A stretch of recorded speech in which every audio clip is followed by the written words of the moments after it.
Hello, hello, hello, out there in we all be land. Hello, hello, hello, hello, hello. Just checking out a few things, family. We get too heavy in it. Checking out a few things. Hope all is doing well on this rainy Sunday. Hope everybody's doing well on this rainy Sunday. Oh, get around, children. Get around, children. Get around. I got some stories to tell. Only the way that Brother Ron can tell them. This is We All Be News Free Dixie for the 21st century. It's like everything's checking out for my low budget, low technology end of the game, side of the game.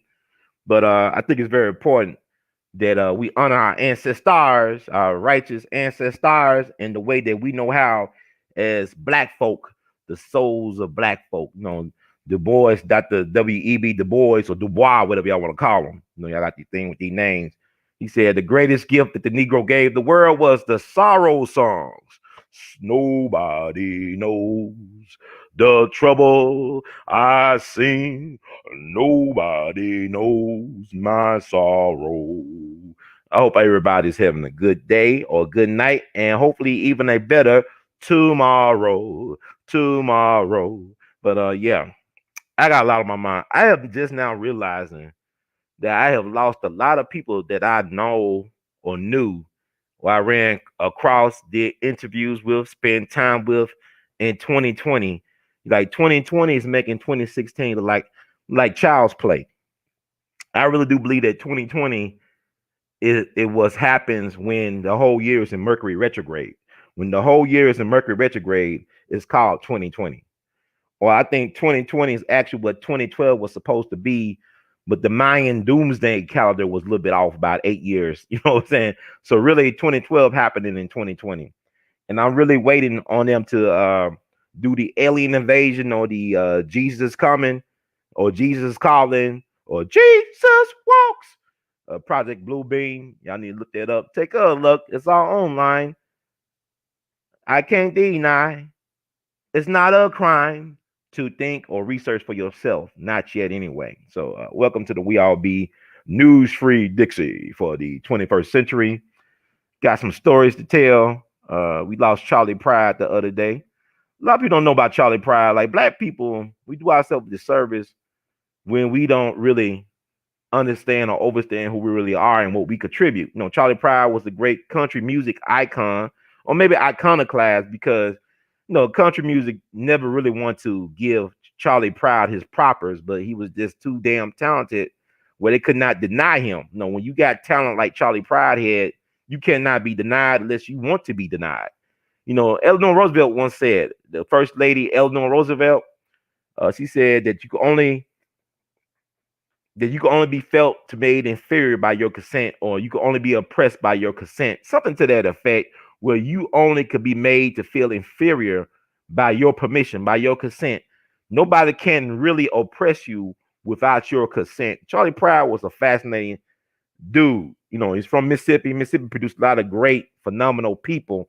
It's funny how people portray Mississippi like, backwoods, country, destitute, inept. Some of that's true, but it's also the American story. But there's a lot of phenomenal people that came out of Mississippi in all like fields of human activity, black and white. I mean, some of the greatest football players of all time came out of Mississippi. You think about Jerry Rice, he went to Mississippi Valley State at HBCU. You had Walter Payton, he went to Jackson State. You have Steve McNair, went to Alcorn State. These are all HBCUs. Now you got primetime Deion Sanders, he's the head coach down there at Jackson State. So I know they've been having problems the last 2 years with the Southern Heritage Classic, but I guarantee next year they're going to have it come rain, hail, or snow, or whatever, tornado, because they got to take advantage of the prime time, because Deion Sanders is trying to revive HBCU football. Because, you think about, you talking about the Kansas City Chiefs, they signed Patrick Mahomes, right? That franchise was founded by Lamar Hunt. It was known as the Dallas Texans, and then they moved to Kansas City. I don't know y'all know about Lamar Hunt, but he actually pioneered scouting HBCUs, historically black colleges and universities, for talent.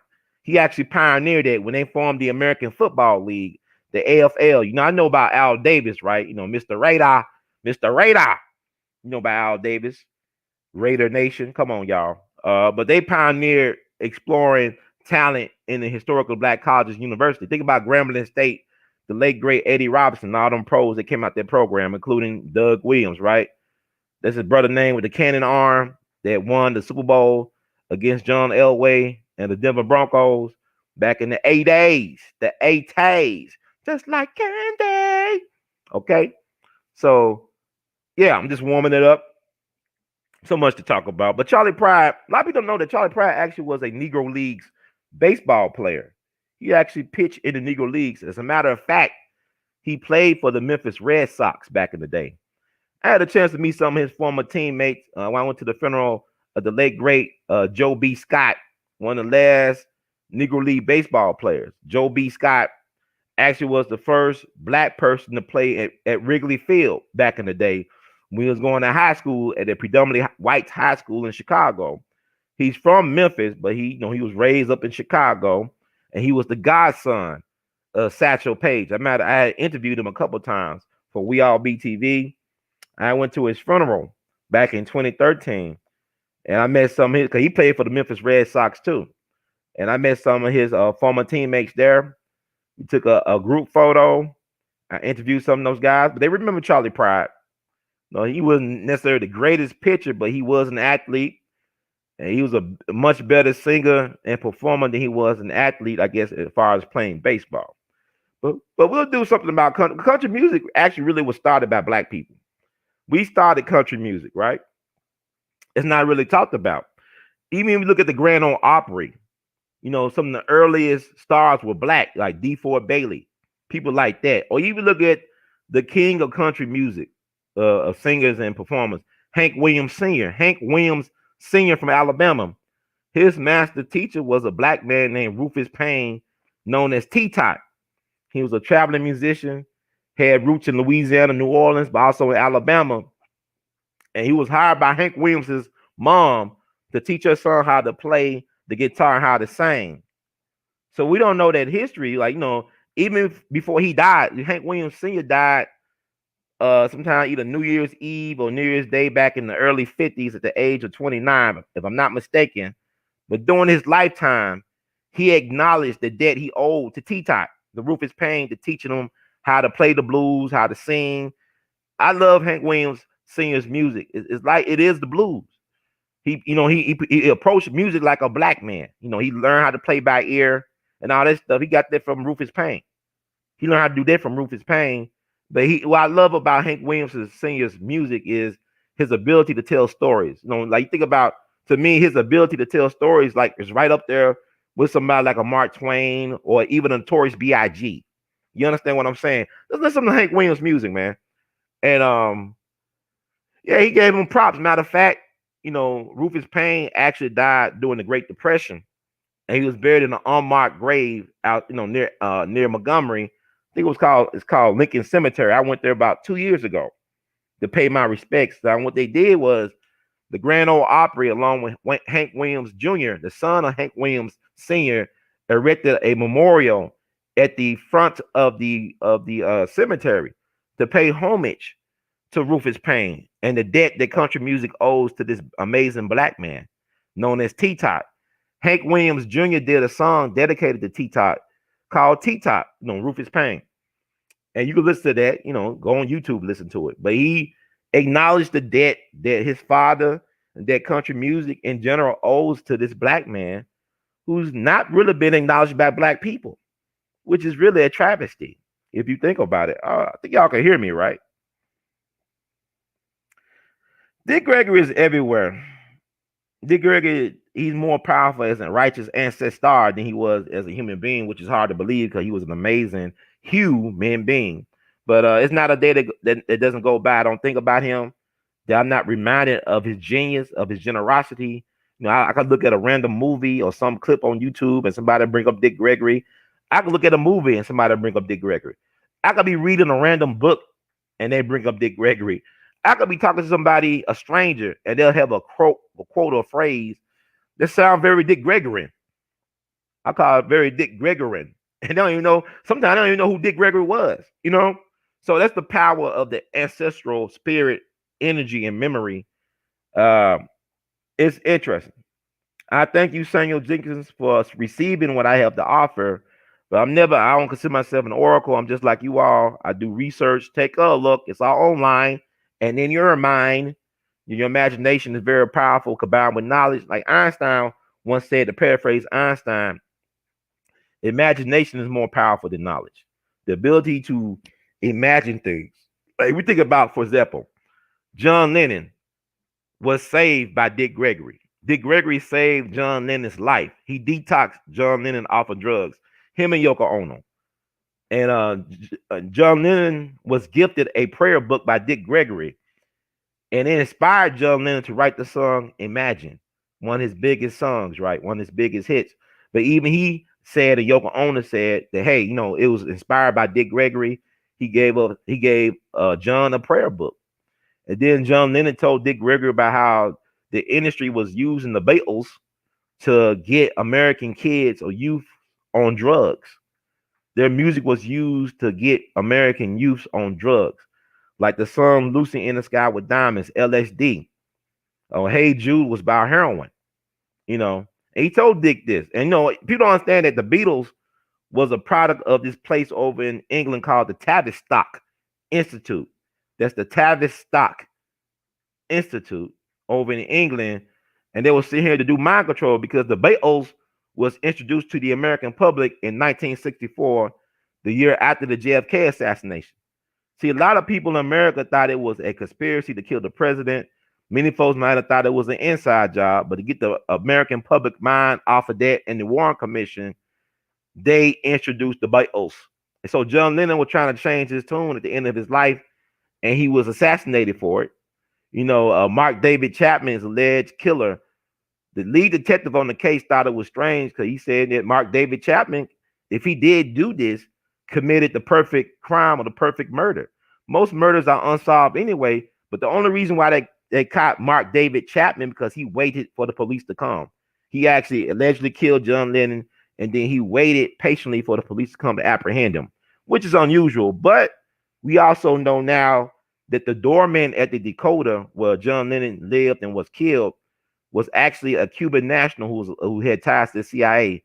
He was an alleged CIA assassin. So I might do something on John Lennon. It's funny how these musicians and entertainers died in the month of December, right? We talked about Sam Cooke and Otis Redding, John Lennon, James Brown. They all died in the month of December. Even George Michael. The list goes on and on and on. Johnny Ace died on Christmas. The list goes on and on and on. They died these crazy deaths in the month of December. But there's so much stuff to talk about. And like sometimes I might misspeak on information. It's so much to cover.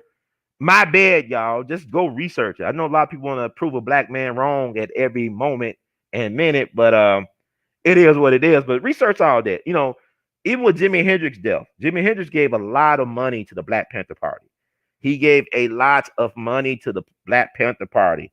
Check out the documentary from the 70s that came out a little bit after Jimi Hendrix died or was murdered. It interviewed people that knew Jimi Hendrix well, like Little Richard. Jimi Hendrix, you play behind Little Richard, and Little Richard got rid of them. You can't outshine me. Woo! Big on, demon. You cannot outshine the king of rock and roll. Woo! So Little Richard got rid of Jimi Hendrix. And then he sang his praises. I always knew he was going to make it. I knew that boy had talent. Woo! See, that's how it works, man.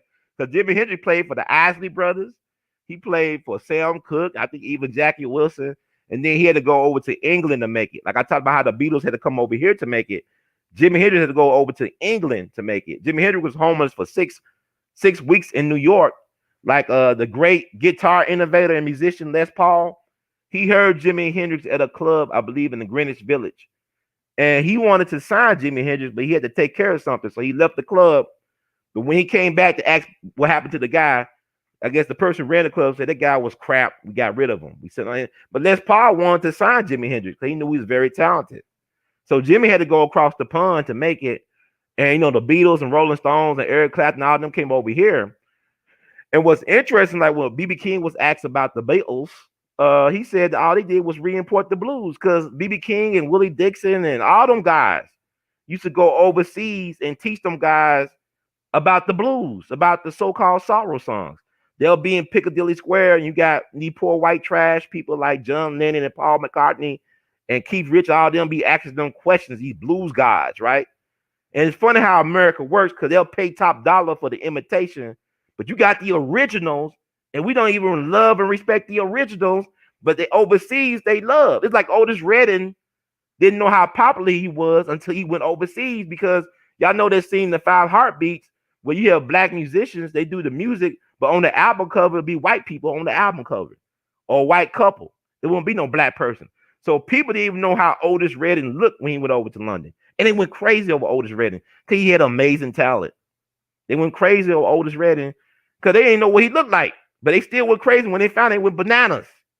So at least he was able to receive some of his flowers before he died because Otis Redding was an amazing, singer. He didn't have the greatest range. It was the feeling of what he was doing, and he was a brilliant businessman. I had the honor of talking to people that knew Otis. I even had a chance to meet Ben Colley Jr., the trumpeter of the original Bar-Kays. The only person to survive the plane crash was Otis Redding, right? And the strange thing about that, Otis Redding plane crash in Lake Monona back on December 10th, 1967. That was near Madison. He was on his way to Madison, Wisconsin for a concert. And Otis Redding was the utmost professional. He never missed a concert until that night that he got killed. And so Ben Colley was sitting right behind Otis. And he was the only one to survive. But guess what? The dude didn't know how to swim. And you in the icy cold water, dealing with hypothermia and stuff. But somehow he survived. Hanging onto a seat cushion. Hanging on to a seat cushion. So he had a couple of health ailments after that, but he never got over that. How could you get over that? And I went to his funeral back in 2015 here in South Haven, Mississippi. But I think he was like 67 when he died, but he was like the only one to survive that plane crash. But what I come to find out, that allegedly James Brown warned Otis Redding about that plane he was on. And some sources even said that James Brown sold him the plane. I don't know. I need to talk to maybe Otis Redding's widow or even James Brown's son or somebody to get that confirmation because people put a lot of things out on the internet. You don't know if it's true or not, but once the story get out there, it's out there. You know what I'm saying? And people run with it. But I also heard that in his autobiography that James Brown warned Otis Redding about that plane that was not fit to fly, that he inspected the plane. And I believe he owned a plane similar to that, or he actually sold that plane that Otis was on, that he lost his life. And they said Otis allegedly had $10,000 on his person from doing concerts. The man had $10,000 in a special attaché suitcase. Now, one of the people that was on the scene said they turned that in to the police, but nobody ever said it was found. Like the police said, we don't know what happened to it. They said, we don't know what happened to it. We never recovered. We don't know what happened. These what the police was saying. You know how police do black people. Like, that's too much money for what the hell. Otis Redding was nobody's fool. He was brilliant. He was a smart businessman. I think his brother became a well-known concert promoter on the Chitlin and R&B circuit, if I'm not mistaken. So he was, this son of a preacher man knew his business. And so you got to think about it. Back in 67, the average salary of a policeman was about $5,000 a year. So a policeman could expect to make, up in Wisconsin, from my understanding, $5,000 a year. So this brother had $10,000 in a suitcase, allegedly, from just doing a couple of gigs. Okay, yeah. So I'm assuming they did get that suitcase because one of the guys who was like a civilian or something like that, he was not a law enforcement person. He said he actually recovered the suitcase with the money. I don't think he knew how much was in it or if there was any money, but he gave it to the police. That's what the guy on the scene said. So who knows?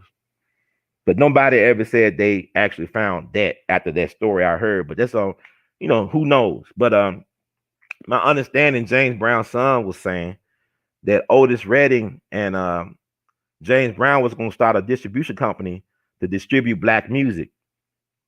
And James Brown said he was targeted individual. Now they're saying that James Brown was murdered on Christmas Day of 2006. He was actually making a great recovery on his way getting checked out the hospital, but somehow he died. And then they also look into the mysterious death of one of his wives. She died after a surgery or something like that. I think back in the 90s. So, I mean, it's so much weird stuff Like a friend of mine said, Mr. Emerson Abel Jr., who was involved in Stacks, who was the high school band director at Manassas High School. We kicked Isaac Hayes out of the band, ended up working for Isaac Hayes at Stacks, helping him with some of his arrangements. He even worked for Sammy Davis Jr. He told me, Ron, in show business, nobody dies a natural death. Once again, Ron, in show business, nobody dies a natural death. Or in the words of B.I.G., you're nobody to somebody kills you. Okay. Hey, what's up? Ivory Green Oliver. Everybody, thanks for tuning in. Yeah, Samurai Western, Mississippi is the place. Yes, yes, yes. So I hope y'all can hear me loud and clear. Say it loud. I'm black and I'm proud and I'm live on We All Be TV. So I'm just warming it up. So much to talk about. Like I did, I'm just talking about Otis Redding and Sam Cooke, and Sam Cooke is from Clarksdale, Mississippi. I mean, you got to think about how powerful Mississippi is. You take a place like Clarksdale, about 17,000 people. Clarksdale, Mississippi produced Sam Cooke, John Lee Hooker, Charles Wright. Express yourself. Dun, dun, dun, dun, dun, dun, dun, dun, dun, dun, dun, dun. Express yourself. That guy, he's from Clarksdale. Then you got Nate Dogg, smoke weed every day. He's from Clarksdale, Mississippi. Actually had a gospel singing group in Clarksdale. I think it was a family gospel singing group that he was a part of in Clarksdale before he moved out to the west side. And you have Rick Ross, the rapper. He's from Clarksdale, Mississippi. He got one of the best flows of all time. I don't know say what you want about his lyrics, but the fact he can rhyme anything. Lemon pepper, I got that lemon pepper. Lemon pepper, lemon pepper. He can make lemon pepper sound good with everything. He got them Wingstop places he owns. He's a brilliant businessman, but he's from Clarksdale, Mississippi. Ike Turner, one of the kings of rock and roll, is from Clarksdale. That song Rocket 88 is usually credited as being the first official rock and roll song he recorded in Sun Studios. And he was a talent scout for Sun. He was good friends with Elvis Presley and all that stuff. Sam Phillips is from Florence, Alabama, the founder of Sun Records. He actually was taught by a blind black man to how to hear sounds in nature. It's like funny how these white men, behind every great white man is a black man he stole from. You understand? It's like there's always some black dude teaching these white boys how to master their art. Like I said about Rufus T. Top Payne teaching the king of country music how to do his thing. Then you got this blind black dude in Florence, Alabama. Florence, Alabama is where W.C. Handy is from. William Christopher Handy, the father of the blues. He's from Florence, Alabama. The son of a preacher, man. Okay? So, even if you go, I talked about Henry Wallace last week, the second vice president for FDR. George Washington Carver taught him how to appreciate nature. He would go on nature walks. See, George Washington Carver was the real Dr. Doolittle. He could talk to plants and animals and stuff. Because they cut off his balls, but he had the ability to talk to plants and animals. So he taught this young white boy how to appreciate nature. And this dude started a company making hybrid seeds with his wife inheritance of $7,000 back in the 20s. And this company was sold to DuPont for a total sale of about $9.9 billion back in 1999. So that's the genius of black folk, but we don't get our credit. That's George Washington Carver. So I'm telling y'all these stories. So everything kind of wrapped up behind every great white man is a black man he stole from. Think about even Jack Daniels whiskey, right? The nearest green. He taught Jack Daniels how to make whiskey. His family just opened a distillery, last year or so, like that, in Tennessee. So we got to tell these stories. We got to circulate these stories. Y'all, a lot of y'all in new black media, I respect and love y'all, but y'all be focusing on, I don't care about the Breakfast Club saying that Cardi B is the woman of the year. Basically, she represents the energy of the women of this year. All this twerking and all this other stuff, this starting it up, all this stuff. It is what it is. She represents that. She represents that. Okay, so I'm not mad. I don't care about who's gonna win an Oscar or Grammy, all that crap. Some of the greatest musicians and actors never won a Grammy or an Oscar. The list is long. So that's all politics. That's for to promote the industry, these awards and all that. It don't mean anything in the long run. There's a lot of great people not in Sports Hall of Fame. There's a lot of mediocre people in Sports Hall of Fame. People like Joe Namath. Yeah, Joe Namath. He shouldn't be in the Football Hall of Fame. But that's another story. But it is what it is. It's like even Man, okay, let's get back to what I want to talk about. I could go on. I'll probably do another live stream after this one. But let me give honor to where honor is due. I want to talk about George Hunt, the legendary artist. George Hunt. I call him a blues artist because he's a man that was inspired by the blues, his first love, I would think. But he was a visual artist of the blues. He was not a musician of the blues. He was a visual artist of the blues. And I actually had a chance to interact with Mr. Hunt about 21 years ago during the summer of 99. Thank you, Sister Mosley. Our ancestor, Ella Baker, civil rights activist, was born and died today as well. Yes, Sister Ella Baker. She loved black people. She put black people first. She did not see a black woman race or a black man race or a black child race. She saw a black race.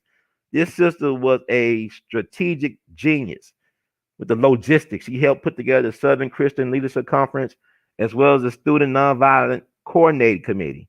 And my understanding, she would get into friendly debates with Dr. King, who believed we need a Messiah. Messiah must save the race. And Ella Baker said, no, we need a community of leaders to save the race. We don't need a Messiah to save the race. We need black folks with some sense to work with each other on some common goals to save the race. And they used to call Dr. King, the SNCC, Student Nonviolent Coordinating Committee, would call Dr. King, here comes the Lord. The Lord is coming to try to save us. Oh, Duckworth, I'm gonna work on the Zelle app. I'll let y'all know I get the Zelle app. I'll get it up. That was on my mind. I think you was the person that asked about the Zelle app. Oh, sorry, brother. DeAndre. Okay, DeAndre Mosley. My bad. I'm glad. Claim it. Be a black man. It's hard to be a black man in today. I'm gonna tell you something. I live in Memphis. It's really heartbreaking because black men are the most disrespected people in America. And I'm a black man. I'm gonna tell you why, because every day I wake up, I go outside, whether I be at the gas station or the restaurant, I see a black man, whether it be young or old, begging for money, man. Begging for money for a chicken dinner in the rain. And folks really don't give a damn about black men. They don't care about our feelings. They don't think we're supposed to cry or have emotions. So it's time for black men to heal, to help each other out, and to rise up. Because we are great. We are the envy of the world, but we don't know it. Black men don't know that. We don't have to play no sports or be an entertainer to be great. A lot of our great brothers have done things outside of the so-called sports arena or entertainment industry complex. So we're gonna talk about that, and I'm gonna get this Zelle app going by tomorrow. Thank you, Duckworth, for the reminder. Cause I think you was the one that brought it up. Yeah, I appreciate that.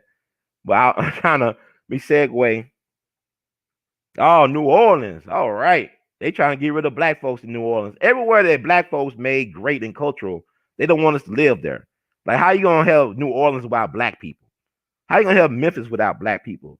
New York, Chicago. We made these places great. Black spaces made these places great. So I mean, that's why I'm saying I'm spending time here to talk about our great ones, like George Hunt, who just passed on December 4th of 2020 of this year. You know, he was born July 6, 1933, down in Lake Charles, Louisiana. Put up a picture of Mr. Hunt. He was a handsome man. And like I said, where y'all gonna get this information from? Who's talking about the stuff that we talking about here on We All Be in the way that we talk about? And there's a need for this information to be flowing out there. Let me put up a picture of Mr. Hunt, and we'll get into it. And thank y'all for being very patient, for hanging out tonight with Brother Ron on this Sunday night. I know y'all was ready for some football. I don't even look at football no more, man. I don't even really care about football anymore. I guess I ain't feeling it right now. Let me see something.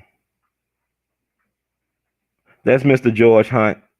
Interesting man. Very positive, inspiring individual. Like I said, I had a chance to talk to him and meet with him about 21 years ago in the summer of 99. He allowed me to hang out in his studio on Bill Street. If Bill Street could talk, if Bill Street could talk, I could talk though, and I hanged out on Bill Street with George Hunt in his studio back in the summer of 1999. I was a student in college at Washington University in St. Louis, Missouri. I don't call it Missouri or Missouri. I call it the state of Missouri. So he allowed me for several times that summer '99 when I was back home in Memphis to hang out in his studios and soak up some game. It's Mr. Hunt. And I got a couple stories I want to share about him. I'm surprised. I've been looking at the timeline. He also was a long-time teacher at Carver High School in Memphis. And I believe as well as a coach, because he also played football in high school and in college. He played football at the University of Arkansas at Pine Bluff. And he was actually raised, he was born in Louisiana in Lake Charles, but he was raised in Hot Springs, Arkansas. He was raised in Hot Springs, Arkansas. And also his aunt ran a juke joint in Helena, Arkansas. So when you're in the Mississippi Delta, this is the home of the blues. The blues come out the Delta, right?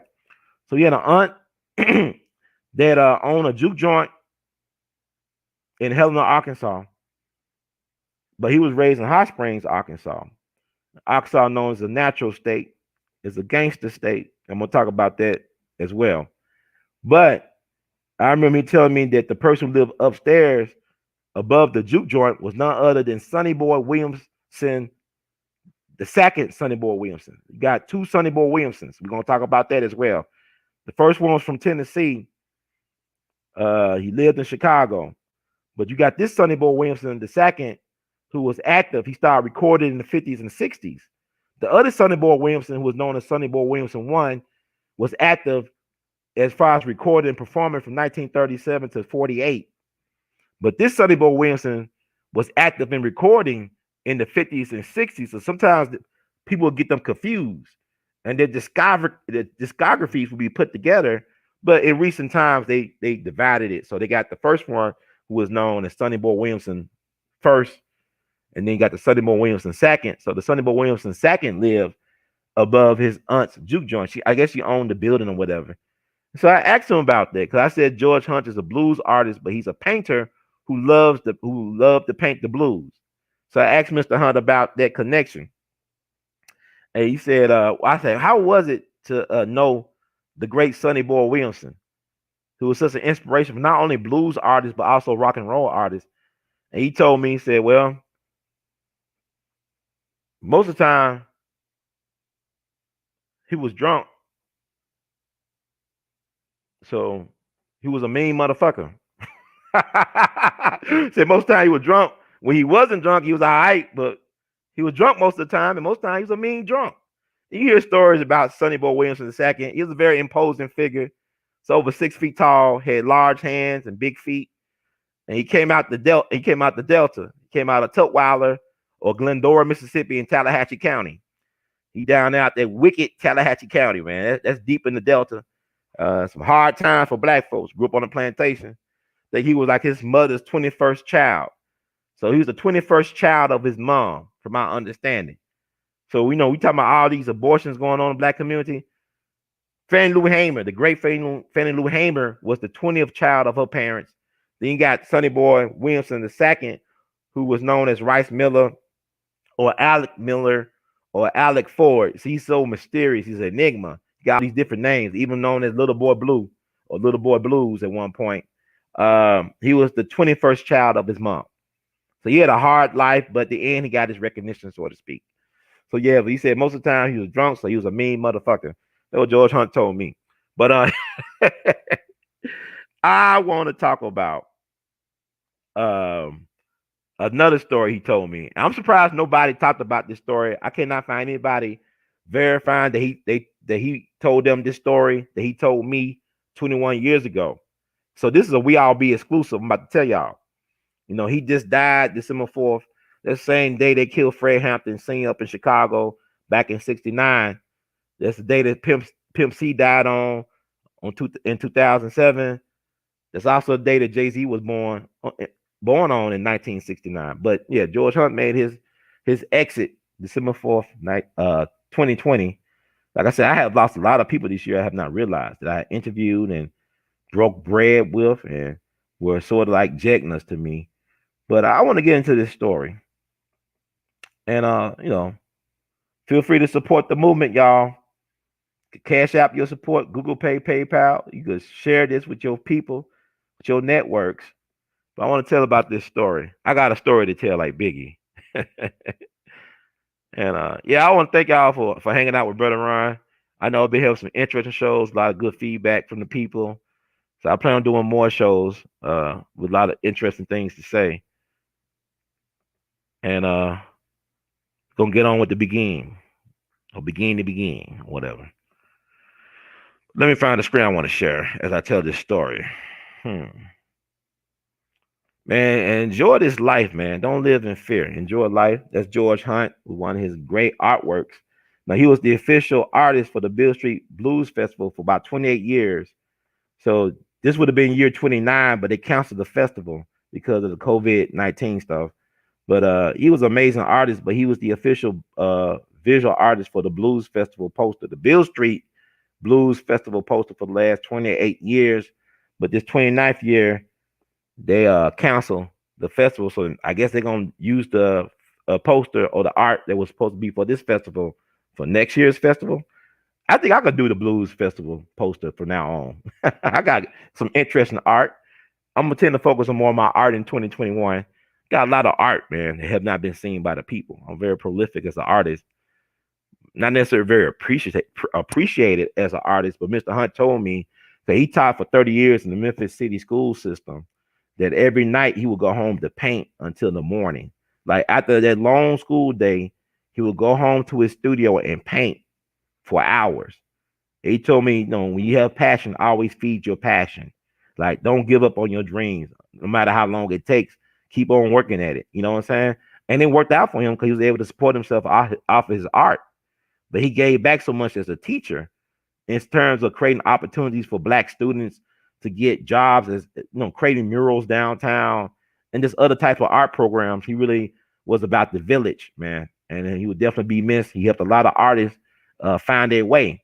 So he was a great teacher for a lot of people and also a great motivator and an inspiration. So he would tell me this, Ron, no matter how tired you get, go home and work on your craft, work on your art, and see what happens. So that's what he did. But I want to talk about this story. George Hunt grew up in Hot Springs, Arkansas. I talk about his mom, his aunt, very colorful background, aunt owned a juke joint in Helena, Arkansas. Sonny Boy Williamson lived upstairs. But I want to talk about this story. He told me one of the first times I was at his studio on Beale Street, he talked about he used to shine shoes in Hot Springs, Arkansas. He used to shine shoes in Hot Springs, Arkansas as a little kid. And one day he was shining shoes in front of this building. And a short white Irishman approached him and looked at him and looked around, looked at him, and he said something to the effect. He said, who nigga is this? Who nigga is this? Whose color boy is this? Who's the shining shoes in front of me establishment? And Mr. Hunt, he was a kid. He looked at this dude. He said, fuck you, mister. I'm trying to make a living. And the dude looked down at him. The dude didn't have that far to look down because he was short himself. He was real short. He started laughing and looking around and said, oh, if anybody give this boy a problem, they got a problem with me. He's under my protection, see? He's under my protection. All right, you're all right with me, son. Continue. So what Mr. Hunt told me was, he asked me, you know who that guy was? I said, I have no idea because you telling the story. He said that guy was none other than Oni Madden. I said, I know who Oni Madden was. I said, you said that to Oni Madden as a kid in the South? He said, yeah. I told him to fuck off. I'm trying to make a living. I said, wow. So for y'all who don't know who Oni Madden was one of the top gangsters in the country. I'm gonna share some information about Oni Madden. I think it's important to put it in the context of the type of man George Hunt was. I mean, the man did not live in fear. You understand? Even at an early age, he knew how to stand his ground and take up for himself. So who was Oni Madden? This was Oni Madden, right? This guy right here. Oni Madden was known as the killer. That was his nickname because he killed a lot of people allegedly.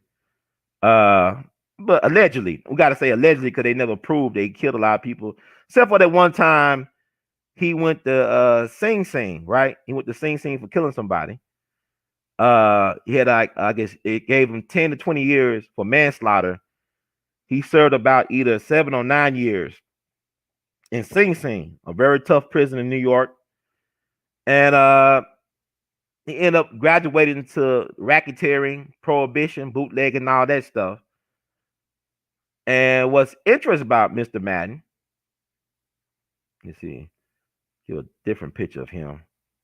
What's interesting about Mr. Madden is that he actually ended up owning the Cotton Club, owning and running the Cotton Club, the legendary Cotton Club, which featured black performers, right?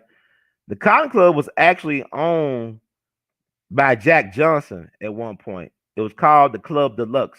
He owned what became known as the Cotton Club. Jack Johnson had a club called the Club Deluxe. I think Oni Madden and his people made him an offer he couldn't refuse. So Jack Johnson sold his Club Deluxe to Oni Madden and his people, and they renamed it the Cotton Club. You know, the Cotton Club was what gave Duke Ellington his first big break into show business. I believe he became the house band for the Cotton Club back in 1927. And also you had Cab Calloway from Baltimore getting his first big break at the Cotton Club when he became the house band. And then you had Memphis's own Jimmy Lunsford got his big break when he became the house band at the Cotton Club back in 1934. The Cotton Club would broadcast live on the radio, so people throughout the whole country would hear people play and perform at the Cotton Club. And so you got people like Jimmy Lunsford, for example, was made famous by his Cotton Club broadcast.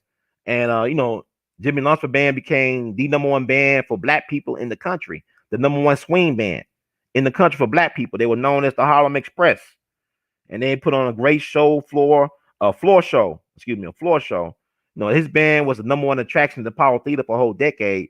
But they started the Cotton Club. This is where Miles Davis first heard the Jimmy Lunsford band on the radio from East St. Louis. He talked about in his autobiography, hearing the Jimmy Lunsford band on the radio, broadcast live from Cotton Club. People like Horace Silver, Quincy Jones used to listen to people like Jimmy Lunsford on the radio, broadcast live from the Cotton Club. So Oni Madden ran the Cotton Club, right? He owned, I guess, several other clubs around, but the Cotton Club was the show.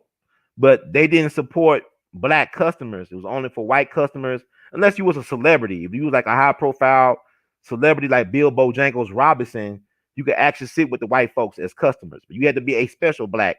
It reminds me of this scene in Do the Right Thing, where the pizzeria, Sal's Pizzeria, and Mookie, I guess his name Mookie, Spike Lee character, talking about where are the black people on the wall? You got nothing but Italians on the wall, like Frank Sinatra.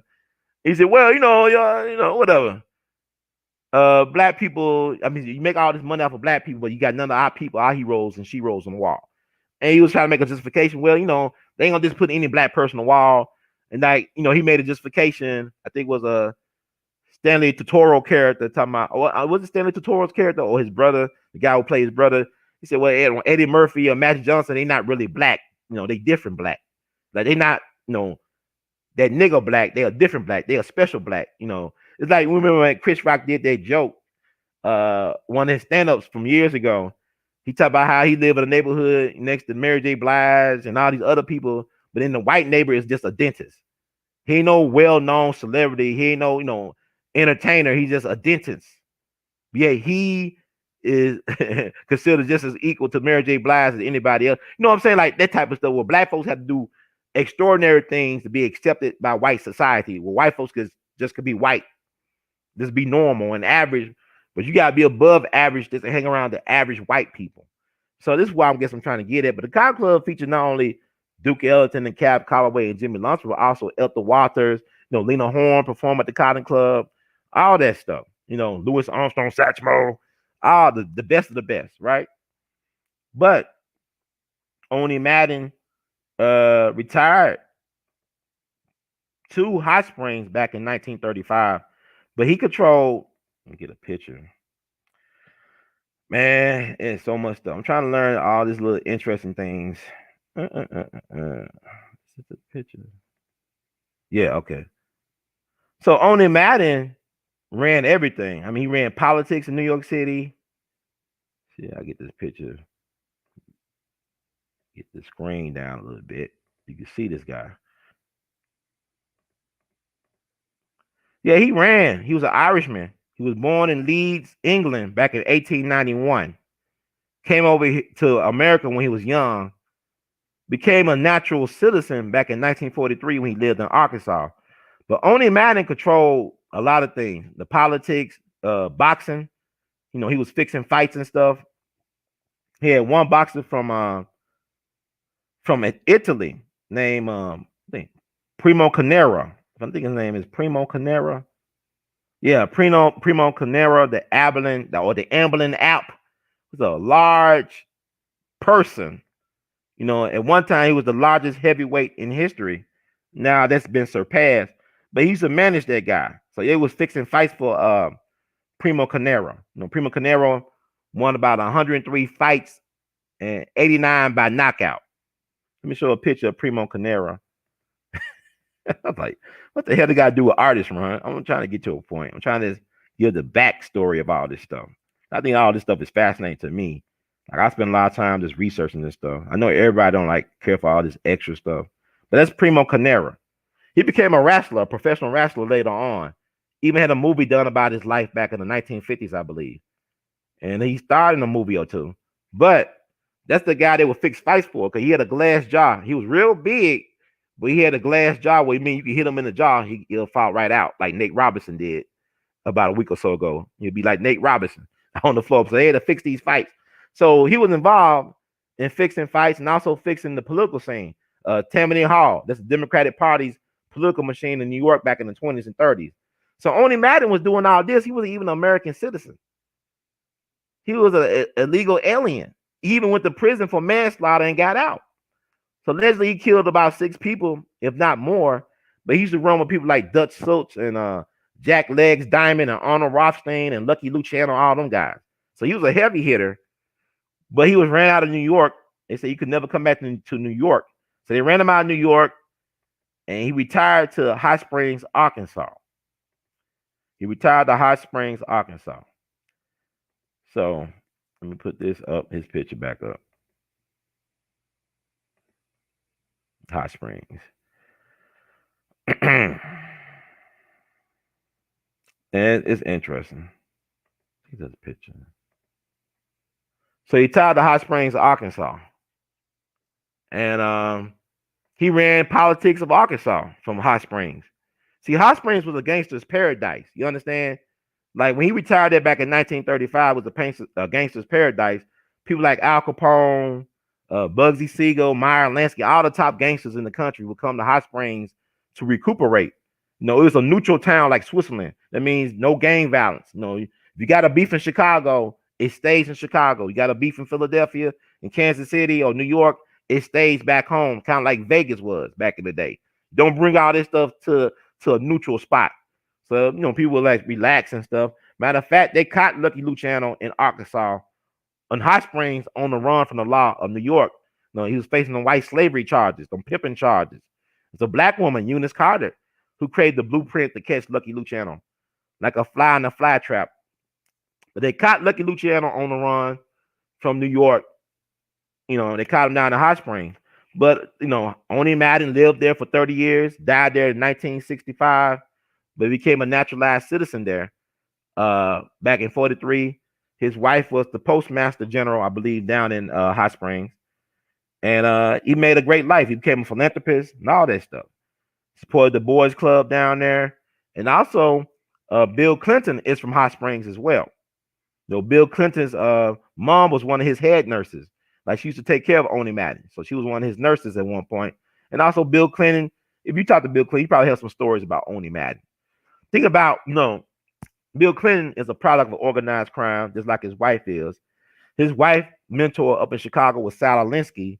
He discovered Hillary Clinton, who was a Barry Goldwater girl. Her mom and dad were Republicans. But Sal Alinsky was trained by Frank Nitti. Frank Nitti, who was Al Capone's number 2 man, and who ran the Chicago outfit after Al Capone went to jail for income tax evasion. That was her mentor, Sal Alinsky. So, you know, Bill Clinton's mama used to work for Oni Madden. So I'm sure he talked to Oni Madden about some things. Hanging around a Democratic club down there in Hot Springs. But anyway, it's interesting. No, but George Hunt stood up to that guy. He stood up to that guy. Yeah. Oni Madden when he was a young kid. So he had an interest in life already before he became a renowned artist. Let me see if I can add any more to Oni Madden. I think that's enough. I told him he's from England. So he was an illegal alien. Okay, in 1932, Madden was involved in the murder of Vincent Mad Dog Cole, who had been extorting money from several mobsters, including Demange, that's one of his business partners, and Madden himself. After being arrested for a parole violation that same year, Madden began facing greater harassment from police and encroachment on his territory by Italian mafia families until he finally left Manhattan, New York in 1935, like I said.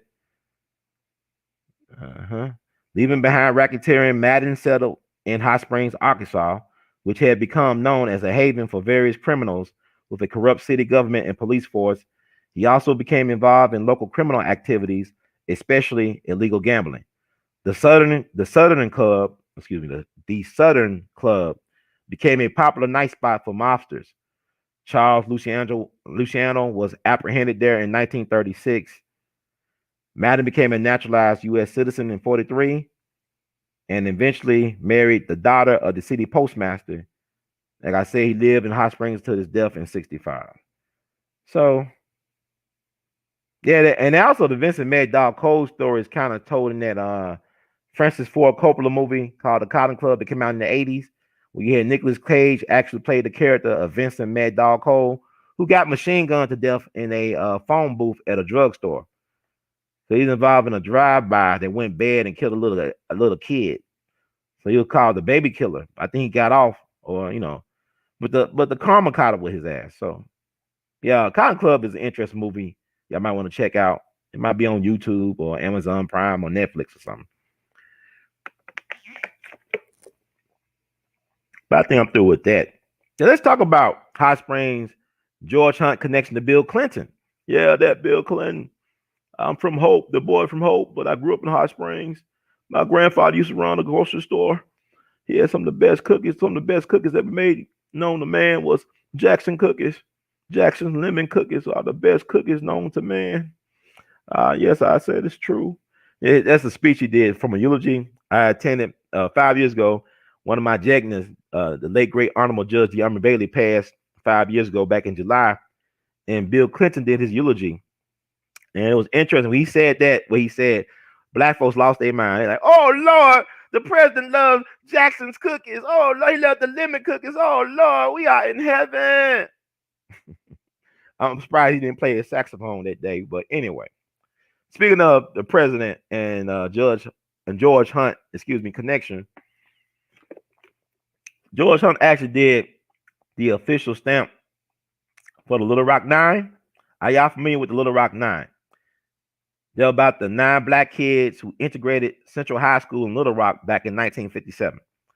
He actually did the stamp, or he did the artwork that appeared on the stamp that came out back in 2005. Let me share the screen for that. This is Black history that we need to know. And I'm sending my condolences to his family, the family of George Hunt, for that loss. We lost, but he left so much for humanity in terms of his art. Very prolific artist. And let's see. Found it such a high. Yeah, he did this photo, or this painting, excuse me. This is a photo of the painting he did of Little Rock 9. Let's share that. And give y'all some background on that amazing painting. He had a unique style. One of his favorite artists was Picasso. His style is kind of a cross between Pablo Picasso and the great Romare Bearden, the Harlem Renaissance artist. We did a lot of collages. There's kind of like Cubism. And really, Picasso got a lot from Africa. A lot of the stuff he drew inspiration for his art came out of Africa. And it was towards the end of his life, he found admitted that he got a lot from Africa. But like in the words of Picasso, he said, "Good artists borrow, great artists steal. Good artists borrow, but great artists steal." So, and George Hunt just did what Picasso say do. He stole from some of the masters and made his own style. So that's the painting that appears on a U.S. postage stamp that came out back in 2005.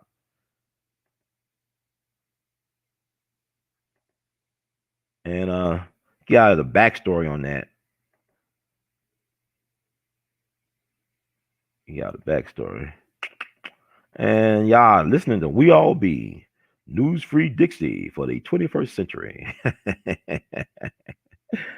In 1997, artist George Hunt was commissioned to create an image to pay tribute to the event and the 9 children who would be the first black students to integrate a white school. This historic civil rights event took place in Little Rock, Arkansas, at Central High School in 1957. The group will go down in history known as the Little Rock Nine. President Clinton and the First Lady were on hand for the unveiling of the painting and groundbreaking for the Central High School Interpretive Center in Little Rock. Mrs. Clinton was so moved by the painting and its message that she requested the opportunity to keep the painting in the White House in Washington while the center was being funded and built. George Hunt's painting stayed there for 5 years before being returned to his permanent home in Little Rock. In 2005, the United States Post Office issued a series of stamps under the banner "To Form a More Perfect Union," celebrating milestones in civil rights. The works of 10 artists were selected for the series. George Hunt's America Cares, Little Rock Nine was one of them. George Hunt was honored both in Little Rock and Memphis with receptions celebrating the achievement.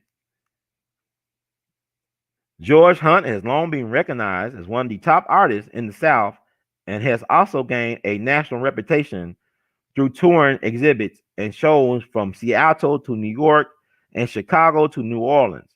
His first love is blues music, which finds its way into most of his paintings.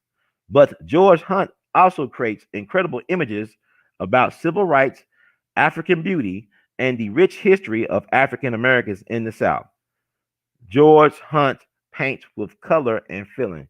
Yeah, don't fight it, just feel it. That's Mr. Hunt. And also, Mr. Hunt was the official visual artist for the Year of the Blues, which was declared by Congress, United States Congress, back in 2003. So he was the official artist of the blues back in 2003 in terms of telling the blues stories through the painting, through color and feeling, as they say. So, I mean, he was an amazing man, but, he wasn't like full of himself. He was very accessible to a degree. He was, accessible to, especially for a lot of artists coming up. Like I said, he started as a teacher, taught, art for 30 years.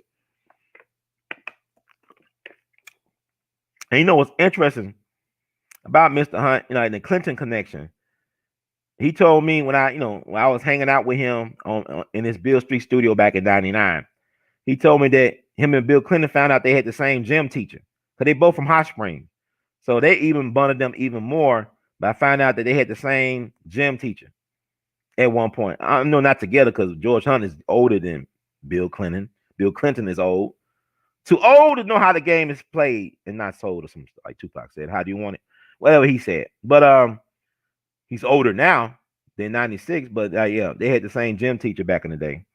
That what Mr. Hunt told me. So man, it's a lot of interesting stuff, but I pride myself on telling our stories from our perspective. Like, this story about Mr. Hunt, these stories that he told me had to be told. And I want to make sure I put it in the proper context so y'all can receive it and do your own research. Because take a look, it's our own line. And I want to talk more about this thing about Sonny Boy Williams. I guess there's really nothing to talk about with Sonny Boy Williamson at this point. Cause I told him about his auntie on that juke joint and he lived above the juke joint. But I add this because we don't really know a lot about our history. We really don't appreciate what we got to offer. So let me tell this little thing.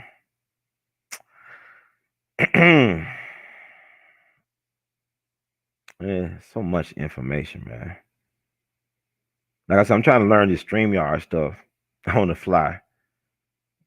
Showing y'all, trying to do like a PowerPoint within a video. Let me see.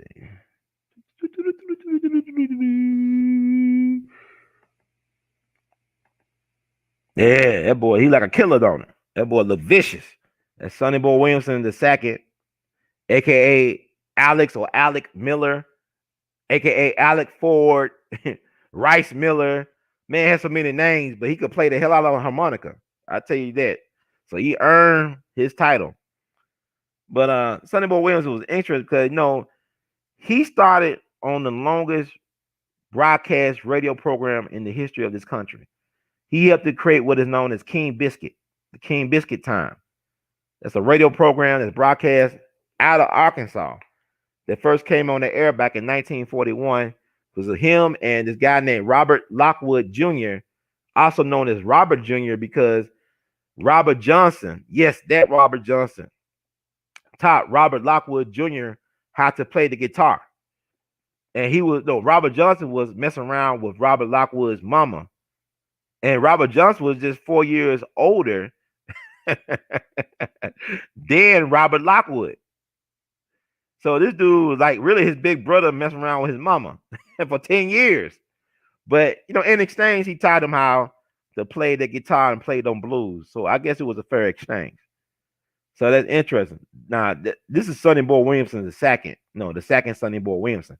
I'm talking about Robert Jr. Lockwood, who was known as Robert Jr. because, he was taught how to play by Robert Johnson, who was messing around with his mama for 10 years. But Robert Johnson was just 4 years older than him. Robert Johnson was born in 1911. Robert Lockwood was born in 1915.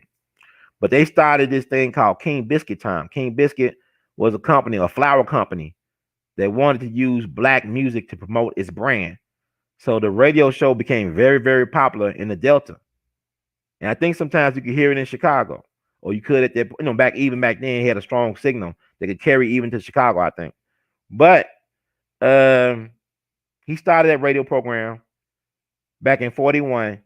He came back to it years later. Matter of fact, he was due to appear on King Biscuit Time back in May of 65, and he didn't show up for the show. So they went to his boarding house and went to his boarding room and found him dead. This is back in May 24th, 1965. But by that time, he was internationally recognized. He'd been over to England. People like the Rolling Stones, all these white British rockers just worship this guy like he was a god. But another thing which is interesting, like I said, he stole this name from the real Sonny Boy Williamson. Was at least the first one, the first Sonny Boy Williamson. Let me show him. And he was a badass harmonica player too, though. That's Sonny Boy Williamson 1, who was from Tennessee. So there's so much about history we don't know. So I'm just gonna share it. Like when people pass like this, we should take the time to not only talk about them, but to also talk about their times and their influences. You know what I'm saying? So we can put some of this stuff in context and give honor to the other people that are normally not talked about a lot. This is why I do what I do. And I want to do some more shows. These shows take so much because I be all into the research, man. I just really be digging into the research, trying to find all this information and compress it and give it to y'all. Like, fast food or something like Chick-fil-A, it take us a minute, but we get y'all, done well and have a quality product. I need Chick-fil-A or somebody to sponsor this show. Oh, man.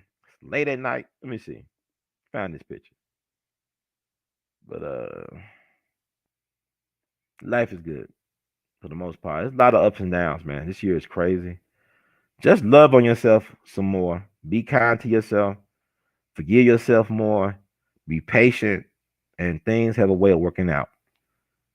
So the picture. That's Sonny Boy Williamson the first. He had a prolific recording career from 1937 to 48. And legend has it, he found out about Sonny Boy Williamson II using his name. Because he had it first. This is Johnny Lee Williamson, also known as Sonny Boy Williamson. He actually was named Williamson. That's his birth name. That's his government name. That's his government name, Williamson. So the other cat took his name. So Johnny Boy Williamson, the first heard about what this cat was doing down the Delta, and came to Arkansas back in 1942, I believe. This one year after the King Biscuit time was on the air. It was very popular. Sold a lot of flour for them white folks. You he came to Arkansas. I think held in Arkansas back in 1942 to confront the imposter, the culture vulture. Y'all talking about Vlad TV's culture vulture. What do you do when a black person commits culture become a vulture against another black person? What do you do when a black person steals your style? Both of these guys play harmonica, very well known. You know, Sonny Boy Williamson first. Like I said, he recorded prolifically, had some hits from 1937 to 48. Check him out. Then the Sonny Boy Williamson second, he started his recording career back in the 50s all the way into the 60s. So he approached this Sonny Boy Williamson second, and Robert Jr., that's Robert Lockwood, said that the second, ran the other one out of town.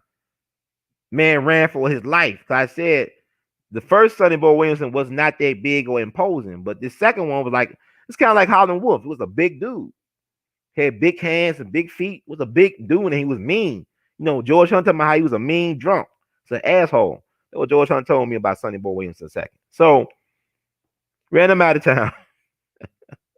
Ran with his life and never bothered this Sonny Boy Williamson second again. Unfortunately, back in 1948, this dude got killed while coming home from doing a gig at a club.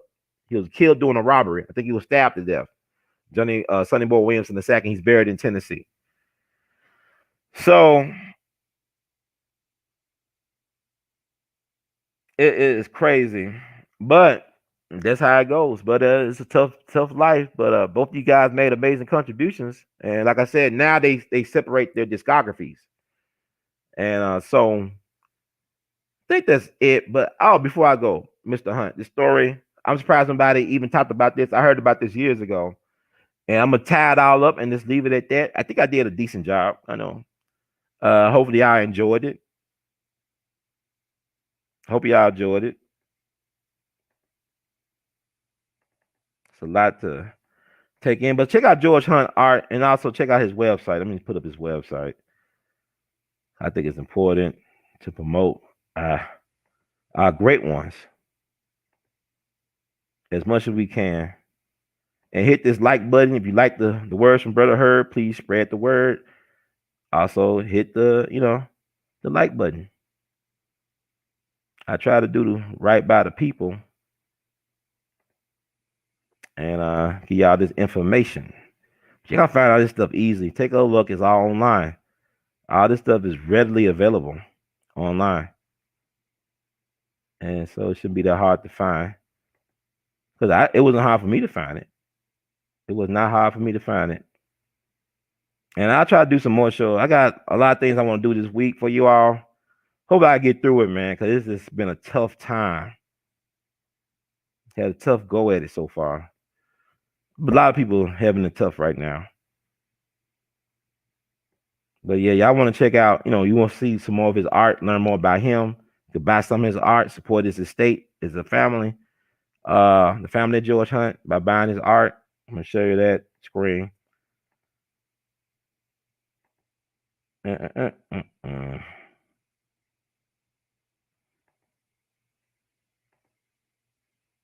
Okay, this is like, I guess GeorgeHuntArt.com. That's his website. GeorgeHuntArt.com. See if I can get the screen down to size here. Yeah, that's his website. Good art, great man, great artist. Prints and stuff are very affordable. You want to buy original, especially just died. His originals go into the thousands of dollars. But this is a great investment because this guy's going to be around. His artwork, his legacy speaks for itself. And if we tell some more of these amazing stories that's connected to him, it definitely will go up. But he's an amazing artist anyway. It's amazing stuff. And I was blessed to have a life where I actually ran across his path, gave me some good advice, and I'm here today. I'm still doing art. God bless Mr. Hunt. But I want to share something else as well about him. It's kind of like it's not talked about a lot for some reason, but I think it's some truth to it. I think there's truth to it. If I could just find it, find the information.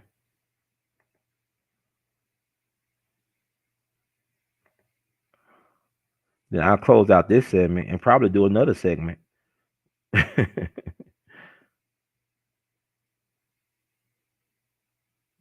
Probably do another segment. Okay, let me see. And thank y'all, family, for supporting this We All Be platform, because knowledge is the currency of the universe. I'm gonna bring up one more picture and I'm gonna close it out.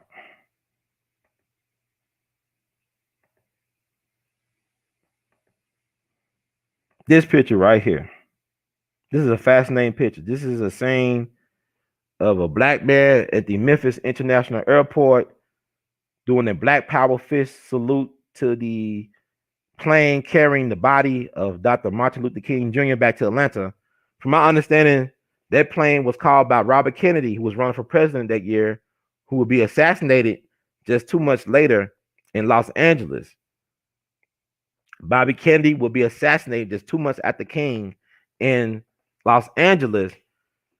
From my understanding, he summoned that plane to take the remains of Dr. King back to Atlanta from Memphis. I really do believe that guy with his fist raised in the air is none other than our great artist, George Hunt. You look at the man's head from the back. He's built like George Hunt. He got that head like George Hunt. I remember reading a story where they said George Hunt, he actually worked with the Memphis Invaders. He was doing some things in the community with the Memphis Invaders. And I think the day when King got hit, he was doing work with the Poor People Campaign. He was working on the Poor People Campaign logistics in Memphis for Dr. King and his people. And so he was dressed in a suit. He went to the hospital, to St. Joseph's, where they finished off Dr. King allegedly. He went there with Dr. King's entourage, and I guess the doctor thought he was a part of the entourage, so he told them that King passed. The doctor did, and he didn't realize that George Hunt wasn't with Dr. King's entourage like that per se, but he was there when they told him that King died, passed on. So I believe that's George Hunt with his fist raised at the Memphis International Airport, giving a final salute to Dr. King. So he was doing that type of work in the community, because matter of fact, they said he was approached by the FBI. They were claiming that the Memphis Invaders were trying to kill them. They told Mr. Hunt, "Oh no, the Memphis Invaders are trying to kill you. Here's a gun to protect yourself." So why would they give this man a gun? That is some COINTELPRO stuff. And I told you that the first black commissioned CIA officer is from Memphis, Morrell McCullough, who was, he infiltrated the Memphis Invaders, which was our version of the Black Panther Party down here. So I don't know who to believe. But COINTELPRO, man, think about what they're doing in the 60s. But George Hunt had no fear, man. He didn't live in fear. This is the same dude when he was a little kid, face down Oni Madden, one of the biggest gangsters in the country, known as the Killer. So why are he gonna be afraid of some black guys? He faced down the big Irish mafia kingpin as a little kid. So nobody on my timeline has shared this picture, but I remember hearing people tell me this was George Hunt. And from the back, he does look like George Hunt. And so with that said, thank you all for tuning in. I think that's enough. Y'all can find more George Hunt stuff. Like I said, go georgehuntart.com and check him out and make him a household name. What tools do you use to find your family history? James asks, well, you go do the DNA stuff if you're not afraid. I mean, if y'all gonna take the vaccine, why not do the DNA ancestry stuff? You could get a genealogist. I know we have a guy out of California, a white guy named Lyndon Comstock. He did a lot of work for us on our Fort Pillow project. And he started taking an interest in our family trees and came up with some great information to get a genealogist to look into it for you. Or you go on these ancestry sites and start putting stuff together and finding newspaper clippings and stuff and obituaries. So there's all types of ways to do it, But it's important that we get these stories and tell these stories in our own way and make sure it's accessible for the next generation of people coming behind us. So this is why I do what I do. Like, If something happened to me, if I have children or something like that, they should be able to access my archives of my videos to find out about their father, to not only find out about their father, but also find out about who they are as people based on the stuff that I left behind, and then to add to that content in their own way. So this is the power of sharing information. If you want to live forever, you share what you know. If you want to live forever in some kind of form, share what you know. That's how you do it. Thank you, Duckworth. Man, I'm gonna put that Zell up. Thank you, James. Thanks everybody, man. No, man, 30 more minutes. Actually, I might come back again and do another show, but not on George Hunt. Cause I be doing my mind be going on all over the place, man. Like I be got all this stuff in my head. Like I be sitting in my bed, and, damn, I don't want to deal with this. Why have I been given all this information to share with people? A lot of stuff I just sit on, I don't share it. But I just think it's important to talk about some of these things because our traditional black media is not worth anything at this point. Traditional black media is dead. Malcolm said something about the problem of black media in his time. He said, the problem with black media is that we wait for the white folks to define the story. We wait for the white folks to tell us what the story is and how we fit in the story. If you are really about your media, you should be proactive and not only define the story, but you create a story. You create the narrative. Don't wait to always counter the narrative. Create a narrative. And force them to counter your narrative. And push it. It's like with George Hunt. I'm not seeing any of them obituaries talk about the things I just talked about with you all. About how he was so connected to the blues, like how his aunt owned a juke joint. And he knew Sonny Boy Williamson. And how he encountered Oni Madden. Now he had that King assassination connection. I just showed you that photo of him at the airport. That's him. But nobody don't talk about it because we don't know who we are, man. I remember talking to this sister from New Orleans. She went to school with me. And she told me about her grandmother. Was married to her grandfather about 60-something years. And her grandfather was a well-known community advocate. He was a real leader in the community, well-respected man. And when he passed, her grandma told her, I've been married to this man for 60 years, and he never knew who I really was. She said, I've been married to this man for 60 years, and he never knew who I really was.